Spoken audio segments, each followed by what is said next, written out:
कहते हैं दुनिया में समस्त भाषाओं की जननी है संस्कृत, लेकिन आज संस्कृत की जो उत्पत्ति जहाँ से हुई, जो मूल स्थान है संस्कृत का, वहाँ ये बिल्कुल एक उदासीन स्थिति में है। और ये लगातार बहस का विषय रहा है कि हमारे अपने देश में हमारी अपनी भाषा बिल्कुल सरकार से लेके समाज तक में ये उपेक्षा की शिकार है। और ऐसी स्थिति में काशी का एक संस्कृत विद्यालय एक आशा और उम्मीद से भरा हुआ दिखाई दे रहा है, जब यहाँ आप देखिए कि बड़ी संख्या में बच्चे वेद, संस्कृत साहित्य, व्याकरण और वेदांत इत्यादि की शिक्षा लेने के लिए यहाँ पहुँचे हैं। नियमित रूप से ये बच्चे यहाँ संस्कृत की शिक्षा लेते हैं और इन बच्चों के द्वारा हम इस उम्मीद में भी हैं कि इस देवभाषा का पतन इतनी जल्दी नहीं हो सकता। इस देवभाषा को लेकर लोगों के प्रयास लगातार जारी हैं।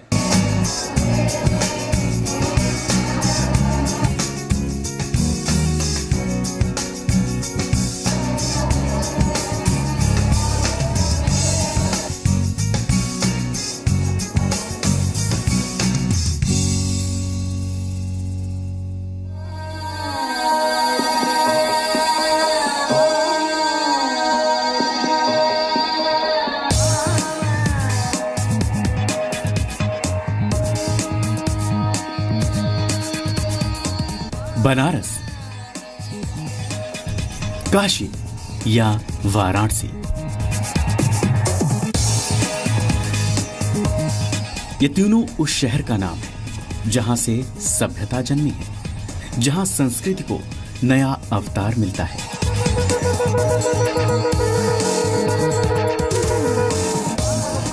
जहां से ध्वनि को शब्द, शब्द को भाषा और भाषा को साहित्य का वरदान मिलता है।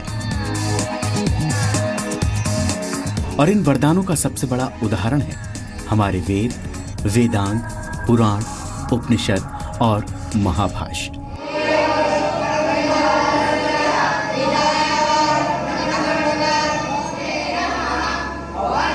दुनिया की सबसे पुरानी व्यवस्थित भाषा, सबसे पुरानी व्याकरण पद्धति, जिससे दुनिया की सभी भाषाओं का जन्म हुआ, वही संस्कृत भाषा आज अपनों के बीच पराई और अनजान सी रह गई है, जो इंतजार कर रही है किसी अवतार का कि जो आए और फिर उसी दौर को जिंदा करे जब संस्कृत को देव भाषा का दर्जा प्राप्त था।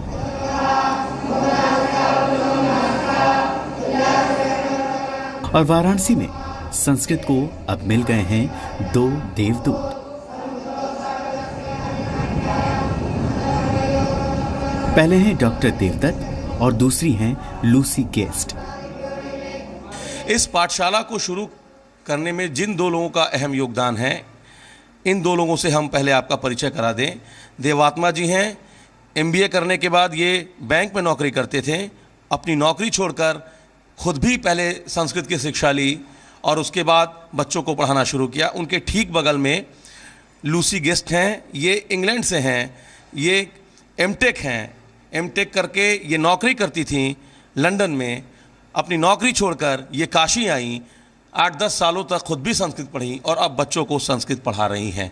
ये जो दृश्य है, ये इस मामले में कि आने वाले समय में हमारी जो अपनी भाषा है, जो आज उपेक्षा के शिकार है, लेकिन इसमें जो युवा हैं, देश ही नहीं पूरे भूमंडल के युवा, वो अब इस उम्मीद में है कि इस देवभाषा को आगे बढ़ाने में अपना योगदान दिया जाए। दोनों के पास अपनी लाखों पैकेज की नौकरी थी, लेकिन दोनों ने संस्कृत के सार को समझा और आने वाली पीढ़ी के लिए शुरू किया इंटरनेशनल संस्कृत चंद्रमौली पाठशाला, जो पिछले 4 साल से नीची ब्रह्मपुरी में कार्यरत है और जहां बच्चों को सुबह 4 बजे से ही योग, वेद, संस्कृत साहित्य, व्याकरण, दर्शन और भागवत की शिक्षा दी जाती है।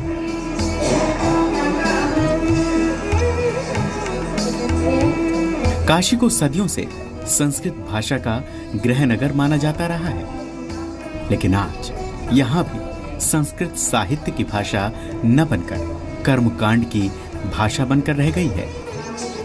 आप पहले से नौकरी करते थे, आपने नौकरी छोड़ी, संस्कृत पढ़ा रहे हैं, विचार कैसे आया?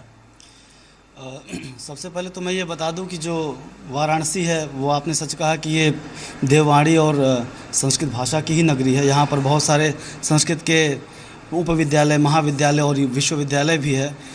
लेकिन जहाँ तक हमने अनुसंधान किया इस विषय पर, सारे विद्यालयों में हमने जहाँ जहाँ हम जा कर के देखे और घूमे, उन जगहों पर व्यवस्थाएं अच्छी हैं, बच्चों को रखने की व्यवस्थाएं अच्छी हैं, लेकिन जो मूलतः जिस चीज़ के लिए वो बच्चे इस काशी में आए हैं उस पर कोई विचार नहीं हो रहा है। लोग कुछ तथाकथित बच्चों को थोड़ा थोड़ा पढ़ा करके कहीं कर्मकांड में लगा देना, और वो बच्चे भी उसी कर्मकांड से पैसे कमाने के आदी होकर के दूर चले जाते हैं, शास्त्रों से भटक जाते हैं। इसलिए संस्कृत को एक बार फिर पुराना गौरव दिलाने के लिए देवदत्त ने संकल्प लिया कि वो बच्चों को संस्कृत भाषा के सभी आयामों की शिक्षा देंगे। आगे हमने इन बच्चों के लिए संकल्प लिया कि हम केवल कर्मकांड, जो बच्चों को सिर्फ और सिर्फ धनार्जन का एक स्रोत है, उससे नहीं, बल्कि जो वेद का वेदांग, जो दर्शन है, इन सब चीज़ों की अच्छी शिक्षा इनको दे करके अपने भारतवर्ष की जो मूल संस्कृति है उसका प्रदर्शन पाश्चात्य और अन्य देशों के प्रति करें। यही हमारा मूल आधार था। अब आपको मिलवाते हैं महिला देवदूत से। ये हैं लूसी, जो इंग्लैंड की निवासी हैं। 2006 में भारत आई, कारण था आत्मिक शांति की प्राप्ति। इंजीनियरिंग से पोस्ट ग्रेजुएट लूसी अपनी पूरी कहानी बताती है कि आखिर कैसे योग के बाद भगवद गीता और उसके बाद कैसे उनका रुझान संस्कृत के लिए बढ़ा, और आज वो संस्कृत में न केवल पीएचडी कर रही हैं बल्कि इस अचूक विद्या को पूरी दुनिया में बांट भी रही हैं। लूसी जी, पहले अपना एक इंट्रोडक्शन हमारे दर्शकों को दे दें। आप कहाँ से हैं, आपकी पढ़ाई लिखाई कैसे हुई और फिर यहाँ आप कैसे पहुँची, ज़रा ब्रीफ अपना इंट्रोडक्शन। जी, मैं इंग्लैंड देश से आई थी और बचपन मैंने बीए और एमए किए थे ऑक्सफोर्ड यूनिवर्सिटी से, इंजीनियरिंग के द्वारा से, और नौकरी भी की थी। जब नौकरी कर रही थी मैंने देखे कि जितने हैं हाथ में पैसा, इज्जत, समाज का सारी धन अपने हाथ में होते हैं, जब यही खाली हैं यहाँ कोई मतलब नहीं है। तो मैंने कोर्स शुरू किए थे कि ये पूर्ति कैसे होते हैं। तो मैंने योगा शुरू किए थे। योगा के द्वारा मैंने पतंजलि योग दर्शन सीख लिया। इसमें मनोविज्ञान का विचार है संस्कृत में, और तत्काल इसके बाद मैंने यही आए हैं और भगवद गीता पाठ शुरू किए थे। भगवद गीता पाठ करने पर मैंने हिंदी का जानकारी नहीं थी, बिल्कुल कुछ नहीं था। बस हम अक्षर देख रहे थे, नीचे उसको रोमन देख रहे थे, उसको उच्चारण कर रहे थे।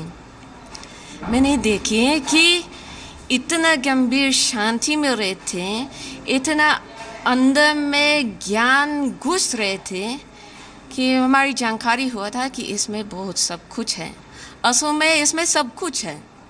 तो मैंने फिर संस्कृत नियम अनुसार पढ़ने शुरू की थी। 2006 में बनारस आई थी और संपूर्णानंद संस्कृत विश्वविद्यालय में प्रवेश करते हुए उत्तम मध्यमा कर लिया, शास्त्री कर लिया, आचार्य कर लिया, और अब पीएचडी कर रहे हैं व्याकरण से। तो हमने 8 साल से नियम अनुसार व्याकरण पढ़ रही थी, प्राचीन व्याकरण विभाग से। लूसी प्राचीन व्याकरण में पारंगत है और अपनी इस पाठशाला में वो बच्चों को व्याकरण की शिक्षा देती हैं। मेरी मूल विषय है प्राचीन व्याकरण। तो ये लोग अष्टाध्यायी शुरू में खंड करते हैं, अष्टाध्यायी पढ़ते हुए पदच्छेद, अनुवृत्ति और सूत्र अर्थ सीखते हैं, और फिर उसको करते हुए लघु सिद्धांत कौमुदी खोलते हैं। जैसे वो लोग स्वयं वृत्ति समझ सकते थे कैसे बनते हैं, और फिर लघु सिद्धांत कौमुदी पढ़ते हुए काशिका पढ़ते हैं, और धीरे धीरे वो लोग भी महाभाष्य पढ़ेंगे।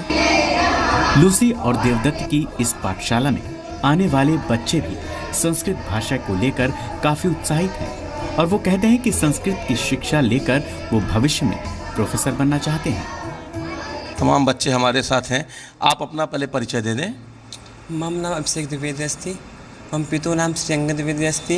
अहं भारतदेशस्य उत्तरप्रदेशस्य बांदामण्डलस्य मुस्लिवा ग्रामस्य निवासी अस्मि। अहम इंटरनेशनल चंद्रमौली चैरिटेबल ट्रस्ट पढ़ते हैं। तो आप बांदा से आए हैं। अच्छा, आपका नाम अभिषेक आपने बताया। अच्छा अभिषेक, ये बताइए कि जब हर जगह मेडिकल, इंजीनियरिंग, बैंकिंग इनके लिए बच्चे कोशिश कर रहे हैं, तो आप संस्कृत पढ़ रहे हैं, आपको कभी नहीं लगता है कि हमारा भविष्य क्या होगा, हमको नौकरी नहीं मिलेगी संस्कृत पढ़ के? इस तरह की चीज़ें कभी दिमाग में आई? नहीं, इस तरह की चीज़ हम लोग के दिमाग में नहीं आती, पर हम लोग भी पढ़े हैं संस्कृत बचपन से। गुरुजी हम लोग के यहाँ से आए हैं तो संस्कृत का ही शिक्षा दिए। संस्कृत के शिक्षा से हम लोग सोचते हैं कि संस्कृत बहुत कुछ कर सकते हैं। संस्कृत हमारी देवभाषा है। संस्कृत से हम अपने देश को बहुत उच्च स्तर पर ले जा सकते हैं। यहाँ क्या पढ़ते हैं? संस्कृत। संस्कृत पढ़ते हैं। बड़े होके क्या करना चाहते हैं? हम बड़े हो गए शिक्षा वेद पढ़ाना चाहते हैं। वेद पढ़ाना चाहते प्रोफेसर हैं। अच्छा, प्रोफेसर बनना चाहते हैं। आपका नाम क्या है? मेरा नाम अमित मिश्रा से। कहाँ से आए? हम बलिया जिला से। बलिया से आए हैं। बड़े होके क्या करना चाहते हैं आप? प्रोफेसर बनना चाहते हैं, वेद पढ़ाना चाहते हैं, व्याकरण। संस्कृत पढ़ाना चाहते हैं जी। आपका नाम क्या है? नाम उपाध्याय अस्ति। कहाँ से आए आप? आजम जिला आजमगढ़। आजमगढ़ से आए हैं। यहाँ क्या आप किस चीज़ की शिक्षा लेते हैं? संस्कृत, वेद, व्याकरण इत्यादि। व्याकरण इत्यादि। तो बड़े होके क्या करना चाहते हैं? प्रोफेसर, अध्यापक बनना चाहते हैं। अध्यापक बनना चाहते हैं। आपका नाम क्या भैया? मम नाम हर्षित मिश्रा अस्ते। हम देवरिया जिला से हैं। देवरिया जिला से आए हैं। तो यहाँ आप संस्कृत की शिक्षा लेते हैं। जी।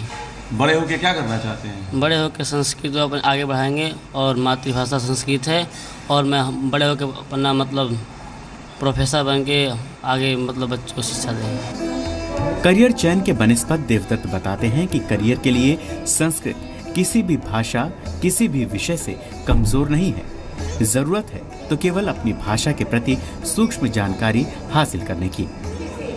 आज के डेट में जो स्थिति है किसी से छिपी नहीं है। तो ये बच्चे जब संस्कृत की शिक्षा लेंगे तो कौन कौन से ये ऐसे सेक्टर्स हैं जहाँ ये जा सकते हैं, संस्कृत का उपयोग कर सकते हैं? वर्तमान समय में तो हमारे भारतवर्ष में संस्कृत के सारे सेक्टर्स खुले हुए हैं। जैसे आप संस्कृत के माध्यम से यूनिवर्सिटीज़ में लेक्चरर, प्रोफेसर्स, टीचर्स, यहाँ तक कि बेसिक शिक्षा परिषद में, और उसके बाद आप मंत्रालय में IAS, PCS, आप बहुत सारी लाइनें हैं, ब्रॉड स्कोप है, आप उससे कहाँ नहीं जा सकते हैं, सब तरफ है। बस केवल हमें अपने भाषा को और अपने विषय की जानकारी अच्छी रखनी है। और अन्यथा जिस तरह से IAS का एग्ज़ाम एक साइंस का स्टूडेंट, एक हिंदी का स्टूडेंट, एक उर्दू का स्टूडेंट, एक इंग्लिश साइड का स्टूडेंट दे सकता है, मेडिकल का दे सकता है, वैसे हमारी संस्कृत से भी ये स्कोप बन सकता है। इसी के साथ देवदत्त ये भी बताते हैं कि दुनिया का कोई भी विषय हो, सभी के सभी संस्कृत से प्रेरित हैं या फिर उसी के अंग हैं। और ये काफी निराशाजनक बात है कि अपने अनमोल खजाने से महरूम रहकर हम दूसरों की संस्कृति की ओर प्रेरित हो रहे हैं। जो प्रबंधन शास्त्र संस्कृत में है वो MBA के किसी finance, organisational behaviour, marketing, management subject कहीं नहीं है, क्योंकि सब चीज़ संस्कृत से उत्पन्न हुआ है। वो भाषाओं का, विषयों का भाषांतर कर कर उन्हीं चीज़ों को अपनी अपने लैंग्वेज में लोग बांट रहे हैं। हम अपनी चीज़ों को हम दूसरों को बांट दे रहे हैं, लेकिन मैं अपने भाषा में अपनी चीज़ों को हम क्यों नहीं सीख रहे हैं? चाणक्य का अर्थशास्त्र है, कौटिल्य नीति है, सारे तर्कशास्त्र हैं, जितने भी फिजिक्स में आप जो वस्तुओं को देखते हैं, पदार्थों के बारे में देखते हैं, वो हमारे पूरे न्याय दर्शन में भरा हुआ है। आप केमिस्ट्री की बात कर लीजिए, वो भी हमारे न्याय दर्शन का एक टुकड़ा है। जहाँ केमिस्ट्री की आप बात करेंगे, पदार्थों की बात करेंगे, वहाँ पूर्व मीमांसा, उत्तर मीमांसा, सब कुछ। लेकिन हमने उसको बिल्कुल भुला दिया है। अपनी बस मूलतः कैसे कि अपनी भाषाओं का अवलोकन न करते।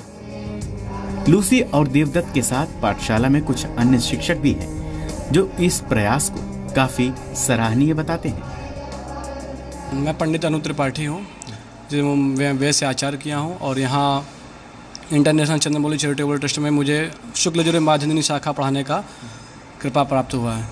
बच्चों को पढ़ाते हैं? हाँ, बच्चों को पढ़ाते हैं। तो बच्चों में आप देखते हैं एक स्वाभाविक लगाव संस्कृत से? बहुत ही है। यहाँ के बच्चों में वेद और व्याकरण, वेदांग, जितने भी यहाँ सब्जेक्ट पढ़ाए जाते हैं, सभी में बहुत ही रुचि है और बहुत ही मन से। मैं तो सबसे पहले डॉक्टर देवात्मा दुबे जी और मैडम लूसी गेस्ट को बहुत बहुत धन्यवाद करूँगा, जो कि अपने सत्य सनातन धर्म की जो प्रचार के लिए बहुत ही निरंतर लगे हुए हैं इस संस्था में। इस पाठशाला की एक खासियत ये भी है कि बच्चों को उनकी रुचि के साथ साथ अन्य विषयों की भी जानकारी दी जाती है। मूलतः यहाँ पर बच्चों को वेद में ये सामवेद की और यजुर्वेद की शिक्षा दी जा रही है वर्तमान में, और प्राचीन पद्धति से व्याकरण की शिक्षा दी जा रही है, न्याय दर्शन की शिक्षा दी जा रही है, साथ में साहित्य की शिक्षा दी जा रही है, और उसके साथ साथ इन बच्चों को आधुनिक विषयों में कंप्यूटर की जानकारी दी जा रही है, इंग्लिश की जानकारी दी जा रही है, गणित की अच्छी जानकारी दी जा रही है, हिंदी पढ़ाया जा रहा है, साथ में इन बच्चों को कला आकृति वगैरह का अच्छा ज्ञान दिया जा रहा है, और जिन बच्चों की इच्छा है संगीत में, वो संगीत की भी शिक्षा ग्रहण कर रहे हैं।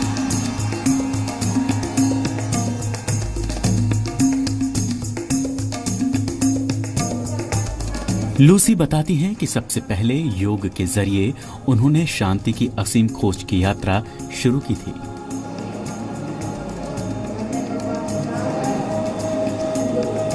वो ये भी बताती है कि योग केवल आसन तक सीमित नहीं है, बल्कि योग एक जीवन जीने की पद्धति है।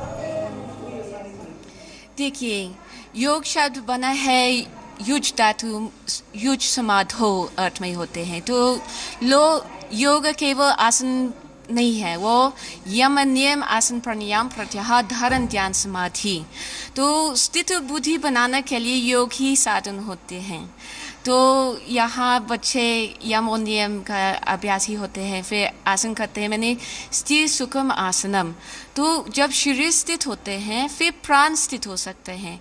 जब प्राण स्थिर होते हैं तब प्रत्याहार मतलब अपनी इंद्रियों से दूर रहना है। जैसे कछुआ अपनी इंद्रियों जब ज़रूरत है निकालते हैं, जब ज़रूरत नहीं है अंदर रखते हैं। जब अपनी इंद्रियों अपने कंट्रोल में होते हैं तब धारणा हो सकते हैं, और धारणा होने पर ध्यान, और ध्यान के फल ही समाधि होते हैं। तो योग ही हमारी सुख का साधन है जीवन के लिए। ये एक जीवन पद्धति है। लूसी बताती है कि योग और संस्कृति दो अलग अलग क्रियाएं नहीं, बल्कि एक ही हैं।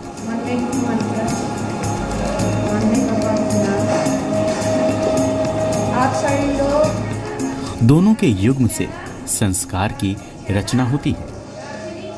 पढ़ने के लिए कहते हैं कि संस्कृत तो थोड़ा सा दिमाग का शांत होना आवश्यक है, क्योंकि संस्कृत पूर्णतः वैज्ञानिक भाषा है जी।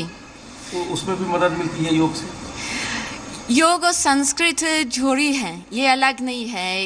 ये जो संस्कार है ना संस्कृत से, वो योग में भी ये शक्ति होती है, वो अलग अलग नहीं है। वो ये शरीर के द्वारा से कर रहे हैं और मन के द्वारा पहुँचते हैं, और संस्कृत ये भी मन पर प्रभाव करते हैं शक्ति के द्वारा, क्योंकि जो ध्वनि शक्ति है वो भी वैज्ञानिक माध्यम से आते हैं। तो वो बुद्धि, अहंकार और मन पर भी प्रभाव होते हैं, और योग भी नीचे से हमको ऊपर ले जाते हैं। तो दोनों मिलके हमको एक लक्ष्य पर पहुंचाते हैं। भारतीय परंपरा और संस्कृत की जड़ को पोषित करने वाली भाषा संस्कृत के लिए इन दोनों का प्रयास वास्तव में काफी सराहनीय है। इन तमाम संस्कृत के विद्वानों ने बताया जो संस्कृत को आगे बढ़ाने के लिए लाखों रुपए की नौकरी छोड़कर वो यहाँ काशी में आके बच्चों को संस्कृत की शिक्षा दे रहे हैं। इनका कहना है कि संस्कृत से संस्कार आते हैं, और जिस तरह से संस्कृत हमारे अपने देश में उपेक्षित है, हमारे अपने सांस्कृतिक शहर बनारस में उपेक्षित है, एक बहुत उम्मीद भरी किरण नज़र आई है इस संस्कृत पाठशाला से। और धीरे धीरे बच्चों को संस्कृत के साथ साथ आधुनिक विषय भी इसमें पढ़ाए जा रहे हैं, इस उम्मीद के साथ कि आने वाले समय में संस्कृत को लेकर जो लोगों की मानसिकता है वो बदलेगी, और संस्कृत फिर उसी अपने पुरातन स्थिति को प्राप्त करेगी जब वो देव भाषा के नाम से जानी जाती थी। जानी तो आज भी जाती है, लेकिन संस्कृत की स्थिति हमारे घर में उस बूढ़ी माँ की तरह हो गई है जो एक कमरे में बंद रहती है, जहाँ कभी कभार ही कोई उस दरवाजे को खटखटाता है। कैमरा पर्सन बाबूलाल के साथ अमित कुमार, इंडिया 24/7।